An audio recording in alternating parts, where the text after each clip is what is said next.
morning, class. Good morning, sir. Okay, everybody stand up and let us pray. In the name of the Father, and the Son, and the Holy Spirit. Amen. O my Lord, I love thee. I obey you this day. All my thoughts, words, and deeds. Please help me in my studies and lead me away from temptation. Amen. In the name of the Father, the Son, and the Holy Spirit. Amen. Once again, good morning, grade 6. Good morning, sir. Okay, before you sit it, please check your area if there's any brush. Okay, or you may sit down. Okay. Let's check the attendance first.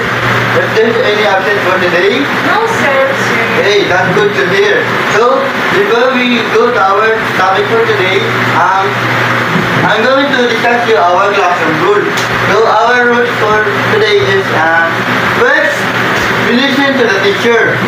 Why do we need to listen to the teacher? To understand our topic.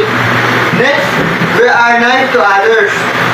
To be respectful and to respectful to others. So, next is, we play safely because to ensure that no one's harmed in this room. And next is, we help keep our classroom clean. Keep our classroom clean. Yes, sir. Hey, that's good. Now, let's review our topic yesterday. There's any remember our topic yesterday? Raise your hand, Miss Ria. About reading and writing, sir. Hey, very good. So our topic yesterday is all about reading and writing. So now, before we go to our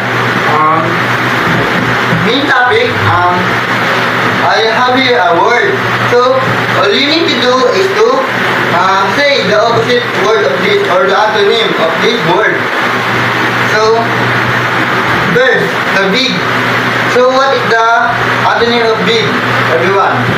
Small. Very good. Next is ugly. Oh.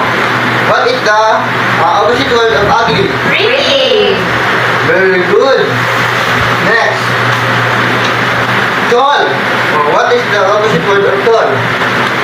Short. Very good. Short. So next, fast. So what is the antonym of fast? Slow. Very good. The antonym of fast is slow.